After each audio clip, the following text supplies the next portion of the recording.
사랑과 은혜가 풍성하신 하나님 아버지, 저희들에게 새날을 허락하시어 이 시간 주님의 전으로 불러주셔서 함께 예배를 드릴 수 있음에 감사드립니다. 저희가 참으로 부족하고 나약한 존재이기에 때로는 믿음보다 현실을 바라보고 낙심하고 습관처럼 누군가에게 상처 주는 말과 행동을 할 때가 많습니다. 사랑해야 할 때 외면하고 기도해야 할 때 걱정하고 감사해야 할 때 불평을 쏟을 때도 있습니다. 주님의 은혜로 살아간다 하면서도 내 힘으로 살아가는 것처럼 교만이 앞설 때도 있습니다. 주님, 저희의 부족한 모습들을 용서해 주옵시고 긍휼히 여기시어 넘어지고 흔들리는 순간마다 저희를 외면하지 마시고 죄에서 빨리 돌이켜 다시 주님의 품으로 돌아올 수 있도록 붙들어 주옵소서. 저희의 삶과 가정과 마음이 저희의 삶과 가정과 마음의 중심이 오직 주님께 있게 하시고 세상의 탐욕과 걱정이 저희들의 우상이 되게 하지 마시옵고 주님 안에서 늘 깨어 기도하며 주님의 말씀이 꿀처럼 달게 느껴져서 말씀을 사모하게 하여 주옵소서. 주님의 뜻과 사랑이 저희 안에 온전히 성령으로 다스려지게 하여 주옵소서. 5월 가정의 달을 맞이하여 기도합니다. 각 가정마다 주님의 사랑과 평안이 가득하게 하시고 부모와 자녀, 부부와 형제, 자매가 서로를 이해하고 서로의 부족함을 용서하고 사랑으로 품을 수 있게 하여 주옵소서. 상처 있는 가정에는 회복을 허락하시고 눈물로 기도하는 가정에는 위로와 소망을 더하여 주옵소서. 각 가정이 세상의 가치보다 하나님 나라를 먼저 구하는 믿음의 가정들로 세워 주옵소서. 출타 중이신 담임 목사님과 사모님 해외 일정 가운데 은혜와 감사가 넘치게 하시고 모든 일정을 평안 가운데 잘 마치고 건강한 모습으로 교회로 돌아올 수 있도록 지켜 주옵소서. 이 시간 말씀을 전하시는 강도사님 성령의 능력을 더하여 주시고 듣는 모든 이들의 마음에 문을 열어 주님의 은혜로 넘쳐나게 하여 주옵소서. 매 순간 저희를 붙드시고 인도하시는 주님의 은혜에 감사드리며 우리의 참 소망 되시는 예수 그리스도의 이름으로 기도드립니다. 아멘.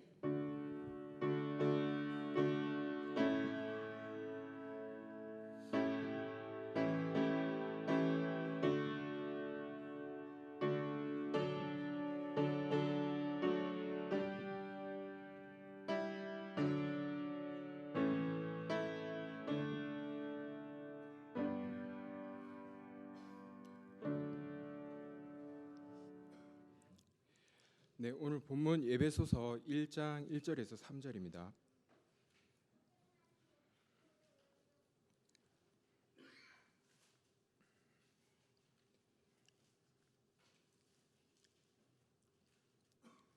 네, 다 같이 함께 읽어보겠습니다.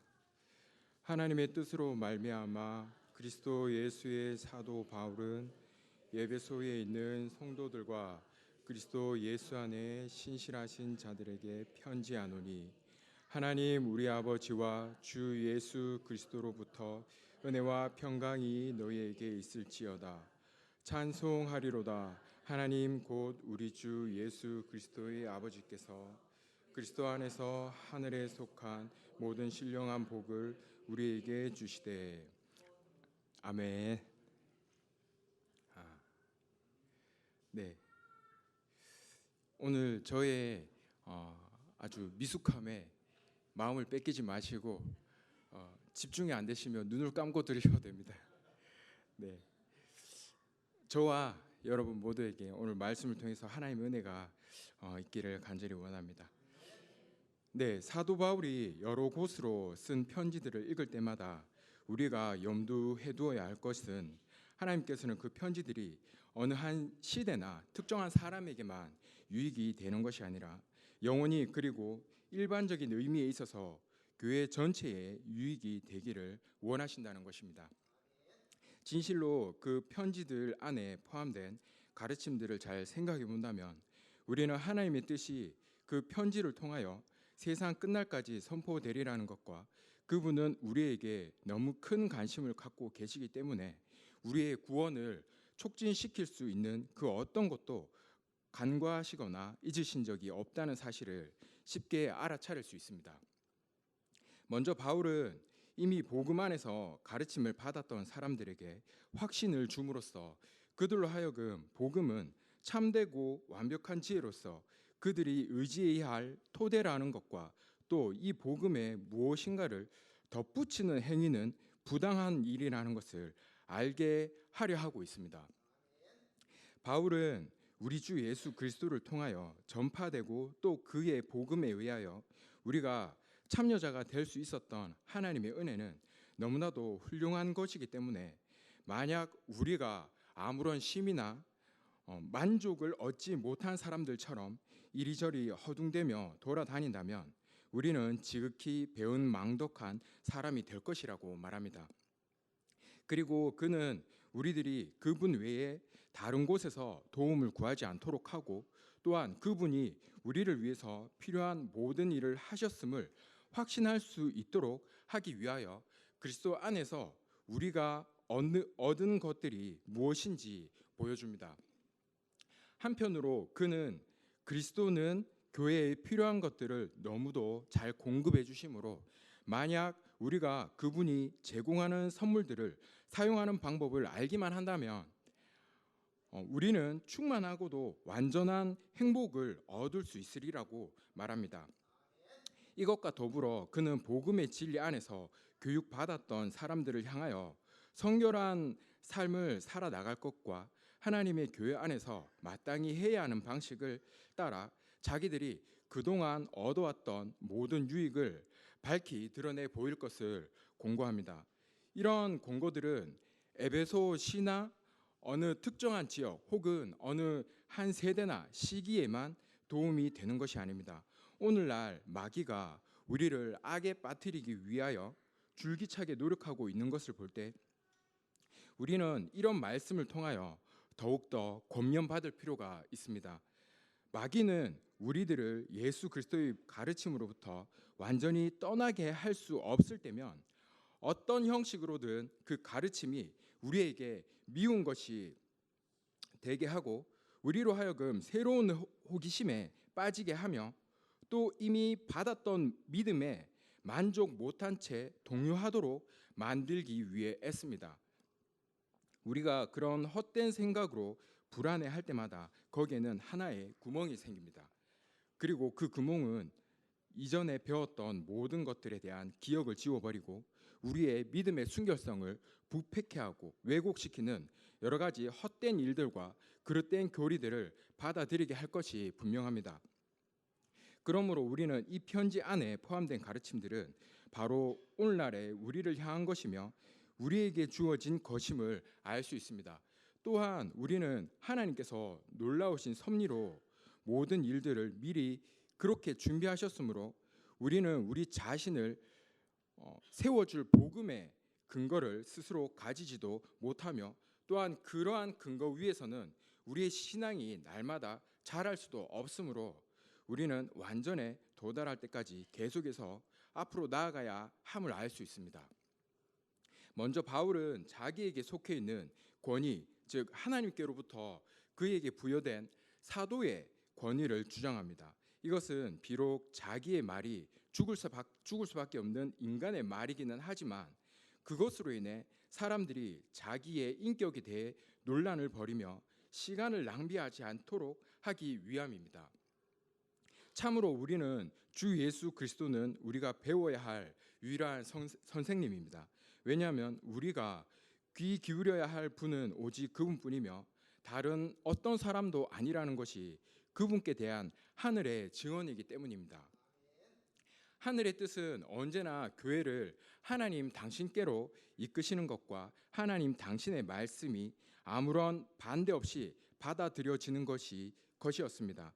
그분은 하나님 당신의 말씀에 맞설 특권을 그 어느 누구에게도 허락하지 않으셨습니다.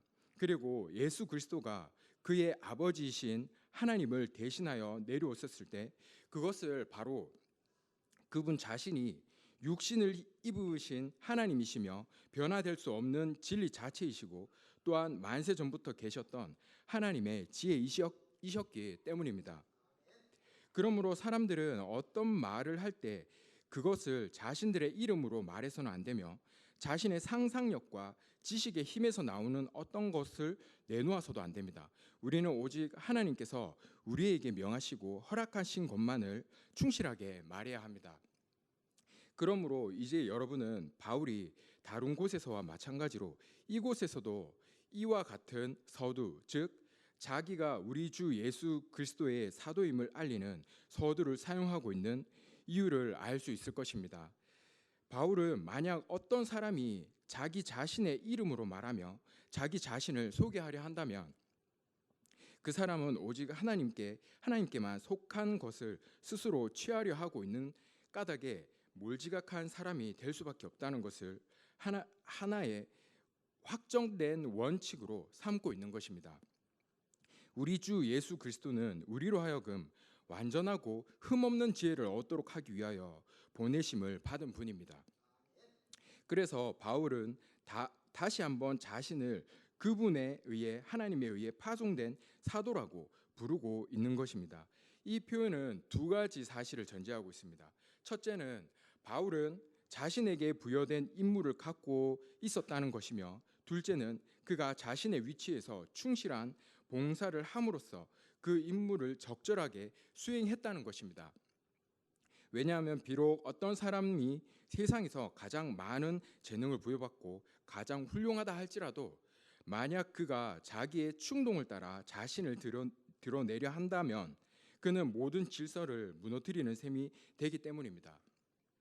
우리는 바울이 고린도전서 14장에서 말하고 있듯이 하나님께서는 우리 중에 질서를 세우기를 원하시지 무질서를 세우려고 하지 않으신다는 것을 알 수 있습니다.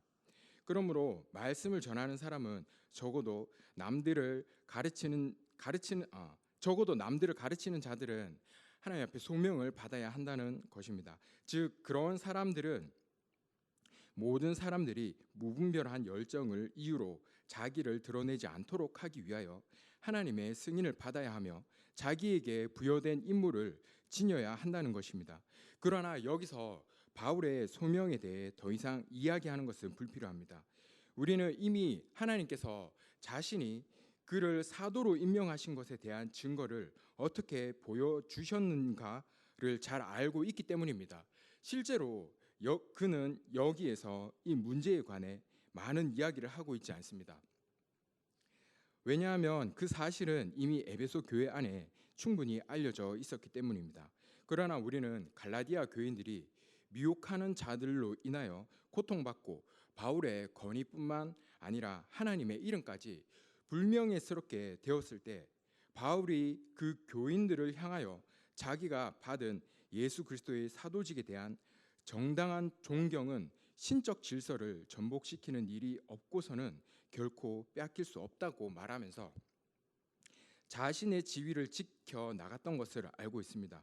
그러므로 여기서 그는 자기가 예수 그리스도의 사도라는 한마디 말만 하는 것으로도 충분했습니다. 이제 제가 말씀드렸던 두 번째 요점으로 넘어가 봅시다. 그 요점이란 어떤 사람이 자신의 임무를 순결한 양심과 직책에 대한 성실성을 가지고 이행하지 않는다면 단순히 부르심을 받은 것만으로는 충분하지 않다는 것입니다. 바울은 이것을 의문의 여지가 없는 것으로 받아들였습니다. 그리고 이것에 대한 충분한 모범을 보여주었습니다. 미혹하는 자들은 오늘날 우리가 목격하듯이 입을 크게 벌려 자기들이 부르심 받았다고 떠벌려댑니다. 하나님과 그 말씀에 대적해 싸우는 모든 자들, 그리고 교회 안에 문제거리와 가라지를 뿌리는 자들은 어쩔 수 없이 소명과 열심이라는 방패를 만들어야 하기 때문입니다. 그들은 자기들이 그리스도인으로 부름 받았다고 되풀이하여 주장합니다.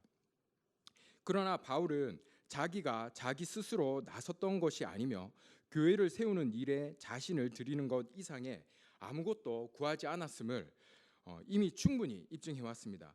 그리고 그 같은 사실은 에베소 교회 안에도 잘 알려져 있었기 때문에 우리는 누가의 보고를 통해 이 사실을 알 수 있습니다. 또한 그는 이미 여러 차례 험한 싸움을 싸워왔기 때문에 바울은 자기가 우리 주 예수 그리스도의 사도라고 하는 한마디 말을 하는 것만으로도 충분하다고 생각했던 것입니다. 여기서 우리는 무엇보다도 하나님께로부터 온 순결한 교리를 보존해 나가야 한다는 것을 배워야 합니다. 여기서 교리는 교리 자체가 성경의 권위는 없지만 제2의 성경으로 참고할 수 있는 아주 중요한 도서라고 할 수 있습니다. 우리가 그 법칙, 그 교리의 그 법칙을 잘 따르기만 한다면 이 교리는 온전히 성경으로 만들어졌기 때문에 이 법칙을 잘 따르기만 한다면 결코 그 그릇된 길로 가지 않을 수 있기 때문입니다. 우리들이 주 예수 그리스도 안에서 우리의 교육을 위해 필요한 모든 것들의 완전한 형태를 소유하고 있다는 것을 알고 있습니다. 또한 우리가 복음에만 매달려야 할지 혹은 그것에 무언가를 덧붙여야 할지 더 이상 의심할 필요가 없다는 것도 알고 있습니다. 그러므로 이제 우리는 하나님의 아들을 우리의 주님으로 모시는 일로 만족합시다. 특별히 그분이 그토록 몸을 낮추시어 자신에게 부여된 임무를 떠맡으시고 우리를 향하여 만약 우리가 그 가르침을 통해 유익을 얻는다면 우리가 도달해야 하는 참된 목표에 이룰 수 있다고 증거해 주시는 그때의 말입니다. 그러므로 우리가 이 구절로부터 얻어야 할 첫 번째 교훈은 바로 우리의 믿음이 이리저리 흔들려서는 안 된다는 것과 우리는 그 믿음이 의존해야 할 든든한 기초, 즉 복음 안에 내포되어 있는 그대로의 진리를 간직해야 한다는 것입니다. 만약 오늘날 바울이 우리들에게 충분한 인정을 받고 있다면 우리는 하나님께서 오늘도 그의 입을 통하여 우리에게 말씀하신다는 것을 의심치 맙시다. 우리는 그가 말하는 교리를 마치 모든 것이 우리의 판단에 의해 좌우되기라도 하듯이 받아들이지 말아야 합니다. 우리는 자신의 지식과 마음을 낮추고 아무런 의심 없이 그의 가르침을 받아들입시다. 만약 우리가 하나님과 대항하여 싸움을 하고 그분보다 더 높은 곳에 우리 자신을 올려놓으려는 것이 아니라면 말입니다. 바로 이것이 우리가 이 구절로부터 배워야 할 것들 중에 하나입니다. 더 나아가 우리는 바울이 이 교리가 우리들 중에서 단지 존경의 대상이 될 뿐만 아니라 기쁨을 주시는 것이 되도록 하기 위하여 그리스도의 이름, 즉 우리에게 평강의 기쁜 소식을 전하기 위해 하나님께로부터 보내심을 받은 그분의 이름으로 말하고 있다는 것에 유의합시다. 또한 우리는 바울이 성경의 다른 구절을 통하여 말하고 있는 것에도 주목해 봅시다. 그는 자기가 화해의 메시지를 전하기 위해 임명받았으며 자기는 사람들이 그리스도의 이름으로 하나님과 화해하기를 간청한다고 말합니다. 저는 여러분께 바울의 이런 말은 복음의 가르침이 기쁜 것이 되도록 하기 위해 그리고 우리로 하여금 복음을 갈구하게 하며 그것을 위해 우리 자신을 전적으로 드릴 수 있도록 하기 위해 쓰여진 것이라고 말씀드리겠습니다. 하나님이 우리에게 말씀하실 때마다 우리가 그분이 말씀하시는 모든 것에 권위를 돌려드리는 것은 참으로 마땅한 일입니다. 하지만 그럼에도 불구하고 우리는 그분의 목소리를 듣고 떨며 그와 동시에 그로 인하여 혼란스러워집니다. 우리는 수많은 사람들이 하나님은 사람들의 복종을 받으실 만한 분이시고 또 모든 사람들이 그분께 굴복해야 한다는 고백은 하지만 그와 동시에 그분의 목소리에 두려움을 느끼며 할 수만 있으면 그분으로부터 돌아서고 그분을 피하려고 한다는 것을 알고 있습니다.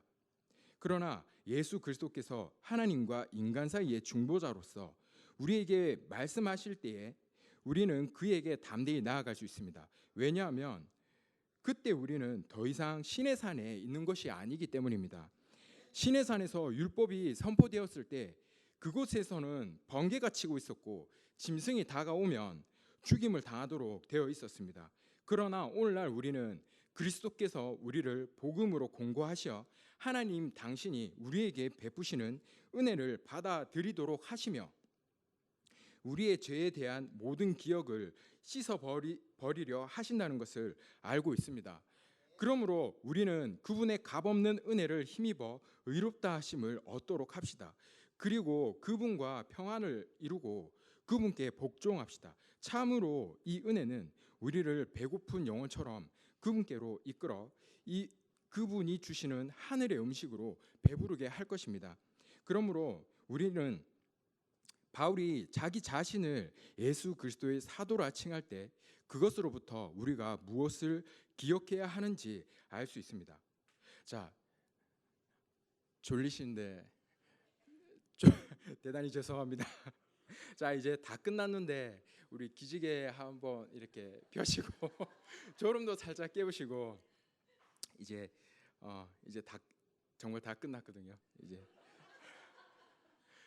제가 목사님처럼 담임 목사님처럼 말 주변머리나 어떻게 좀 사람을 재밌게 하는 그런 달란트가 아직 많이 부족하고 훈련이 많이 부족해서 열심히 하겠습니다.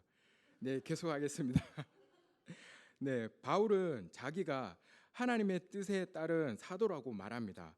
이 말은 의심할 것도 없이 사람들이 그를 거만한 사람이라고 비난하지 못하도록 하기 위하여 쓰여진 말입니다. 그는 자신의 사도됨은 자기에게 있는 어떤 남다른 가치에 의한 것이 아니라 오직 하나님께서 자기를 그 위치에 불러주시기를 기뻐하셨기 때문이라고 공언합니다. 바울이 자신은 하나님의 순전한 은혜와 선택에 의해 그 자리로 부르심을 받았다고 말할 때 분명히 그 말에는 어떤 거짓된 겸손도 들어있지 않습니다.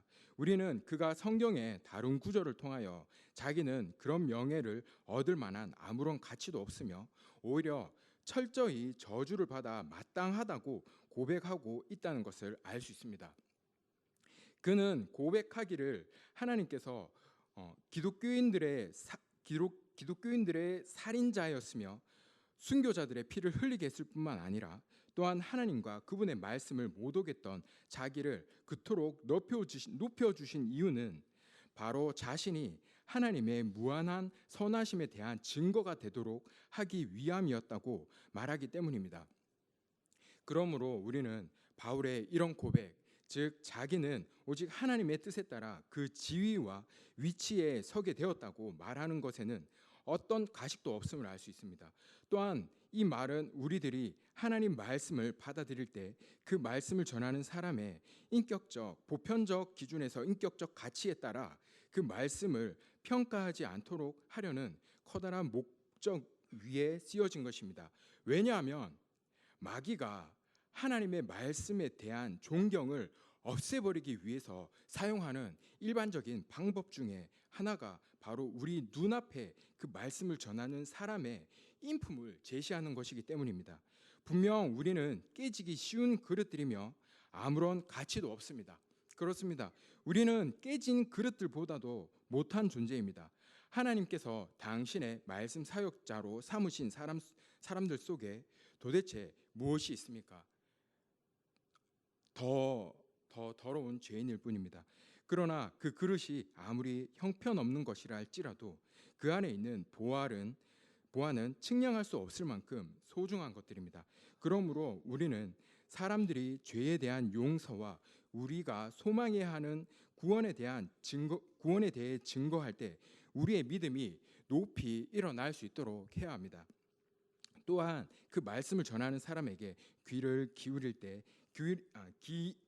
기울일 만한 가치가 있는지 없는지 문제 삼지 말아야 하며 그가 어떤 종류의 사람인지 대해서 묻지도 말아야 합니다. 우리는 다만 하나님이 그 방법을 통하여 우리를 당신께로 이끄시려 하신다는 생각만으로 만족합시다.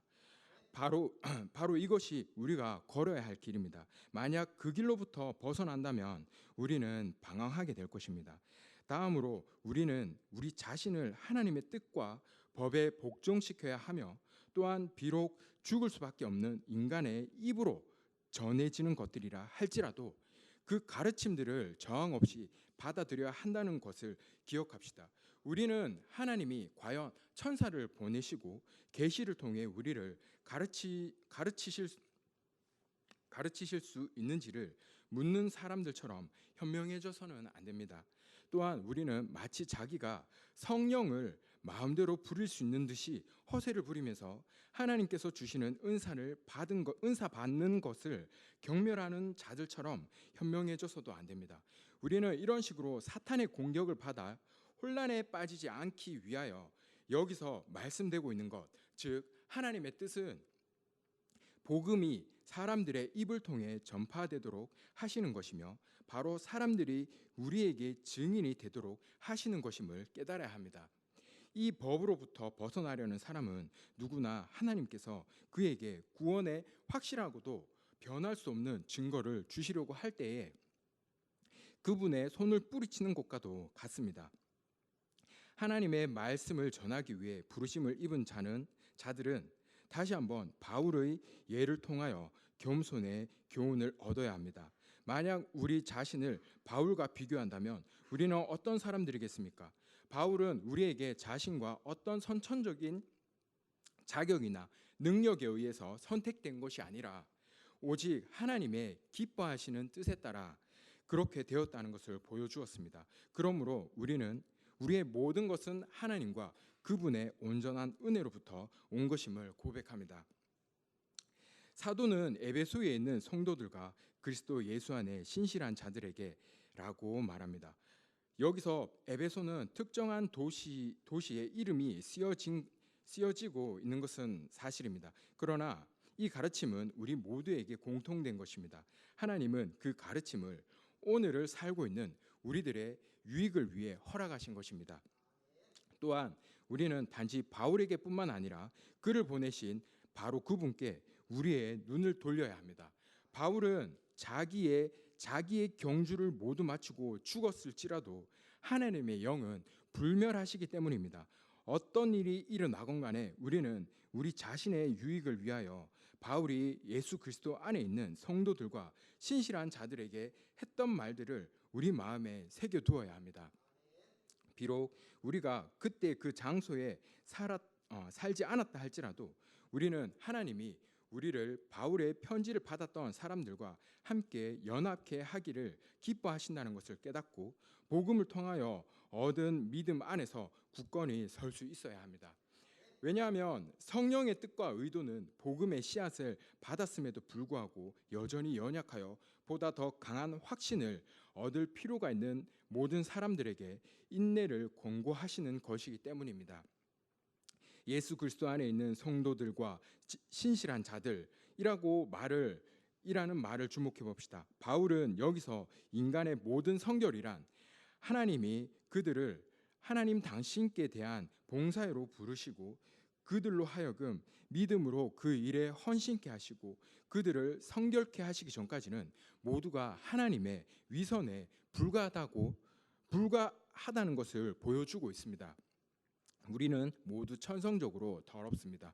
우리에게서는 더러움 외에 아무것도 나오지 않습니다.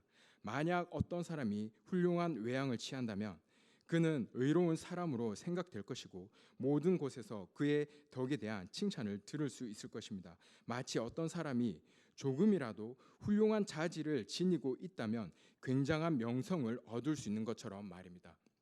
하지만 우리는 사도행전 15장에 나오는 말씀, 즉 하나님은 믿음으로 인간의 마음을 깨끗하게 하신다는 말씀을 기억해야 합니다. 그리고 그분께는 그렇게 하셔야만 할 충분한 이유가 있습니다. 왜냐하면 선지자 예레미야가 말했듯이 인간의 마음은 더러운 혼돈의 구덩이와도 같기 때문입니다. 우리는 그것을 알지 못합니다. 그러나 하나님은 우리보다 더 밝은 눈을 갖고 계십니다. 아무튼 우리는 이것을 분명히 알아야 합니다. 즉 사람들이 자기 스스로 지니고 있다고 생각하는 성결이란 그것이 복음에 대한 믿음을 통하여 진정으로 성결해지기 전까지는 하나님 앞에서 모두 부패한 것들이요 혐오스러울 뿐이라는 것을 말입니다.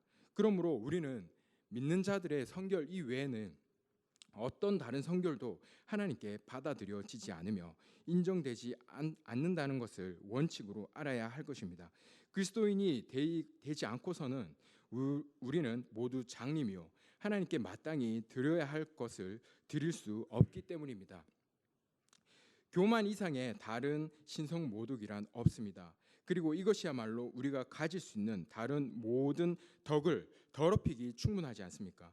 완전의 영, 하나님을 두려워하는 영, 의의 영, 순결의 영이 예수 그리스도 안에 거하고 계심으로 그분으로부터 분리된 사람들은 자기 안에 악과 모든 더러운 방식들만을 지니고 있는 것입니다. 세상이 그들을 아무리 칭찬할지라도 말입니다. 또한 우리는 복음에 대한 믿음을 지니고 있다고 자랑은 하지만 하나님께 인정받지 못한 자들은 비록 그들이 아무리 떠들며 노래를 부를지라도 그들 스스로 위선과 거짓을 내보이고 있는 것이며 스스로 삶의 기만 당하고 있는 것임을 알도록 합시다. 마치 오늘날 우리가 많은 사람들이 마땅히 성스러워야 할 성도라는 이름을 스스로 더럽히고 모독하는 것을 보듯이 말입니다. 사람들은 자기가 신실하다고 이야기합니다. 그리고 가장 믿음이 없는 사람들일수록 자기들 외에는 아무곳에도 믿음이 없다고 말합니다. 그러나 우리는 그리스도인이라는 이름을 지니고 있는 사람들 중에서조차도 그들의 삶이 무질서하고 느슨해져서 완전히 하나님을 조롱하고 믿음을 경멸하고 있는 것을 보게 됩니다. 그럼에도 불구하고 그들은 만약 자기들이 선하고 보편적인 그리스도인으로 취급되지 않는다면 굉장히 잘못된 것처럼 생각합니다. 우리는 이것을 위하여 바울이 이 두 가지를 어떻게 하나의 끊을 수 없는 띠로 묶고 있는지 알 수 있습니다. 그것은 만약 우리가 복음에 대한 믿음을 가졌다고 한다면 갈라디아서를 통해서 보듯이 그 결과로서 우리는 우리 자신을 전적으로 하나님께 드려야 하며 또한 세상의 부패로부터도 분리되어야 한다는 것입니다. 바울은 그 편지에서 말하기를 우리 주 예수 그리스도가 세상에 오신 것은 우리로 하여금 그의 피로써 죄사함을 얻게 하시고 이후로는 하나님 아버지께 모든 순결함으로 복종케 하시기 위함이라고 했습니다. 또한 그가 성경의 다른 곳에서 이야기하듯이 우리는 하나님의 이름이 영광을 받으시고 영화롭게 되도록 하기 위하여 부정함으로가 아니라 의로움으로 부르심을 받은 것입니다. 이제 정리하겠습니다. 그러므로 우리는 이 서신에 포함된 가르침들을 보다 더 잘 받아들이고 그것이 우리 안에서 마땅히 지녀야 할 권위를 지니도록 하기 위하여 그리고 더 나아가 그것이 우리에게 즐거운 것이 되어 바울에게 직접 배우는 것이 우리의 특별한 유익에 얼마나 큰 도움이 되는가를 이해할 수 있기 위해서 우리가 이 서문으로부터 무엇을 기억해야만 하는가를 알 수 있습니다. 왜냐하면 바울은 우리에게 우리 주 예수 그리스도의 은혜를 증거하고 있으며 우리가 본질적으로 진노의 자식들임에도 불구하고 우리를 하나님께로 이끌어 그분과 화해하도록 하고 있기 때문입니다. 더 나아가 그는 우리로 하여금 담대히 그분을 아버지라고 부르게 하며 그분이 우리를 자녀로 여기고 계시다는 것을 확신할 수 있도록 하기 위해 우리가 얼마나 커다란 그분의 은혜 아래 살고 있는지를 보여주고 있습니다. 네, 찬송가 54장 찬양 드리겠습니다.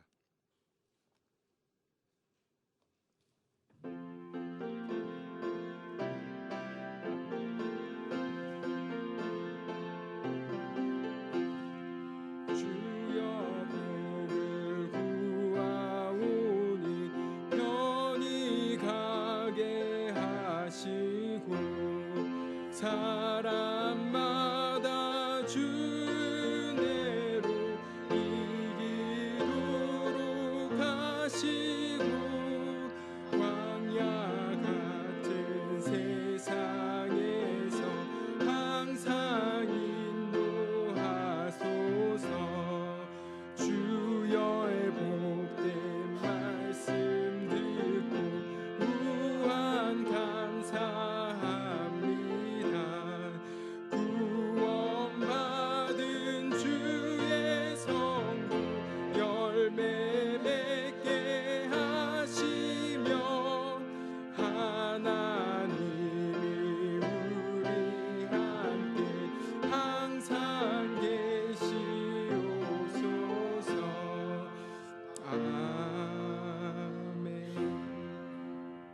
이 시간 하나님 말씀 기억하시면서 개인의 기도 제목과 함께 5분간 다 같이 통성으로 기도하시겠습니다.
네, 다 같이 주기도문으로 예배를 마치겠습니다. 하늘에 계신 우리 아버지여, 이름이 거룩히 여김을 받으시오며 나라가 임하시오며 뜻이 하늘에서 이루어진 것 같이 땅에서도 이루어지이다. 오늘 우리에게 일용할 양식을 주시옵고 우리가 우리에게 죄진 자를 사하여 준 것 같이 우리 죄를 사하여 주시옵고 우리를 시험에 들게 하지 마시옵고 다만 악에서 구하시옵소서. 나라와 권세와 영광이 아버지께 영원히 있사옵나이다. 아멘.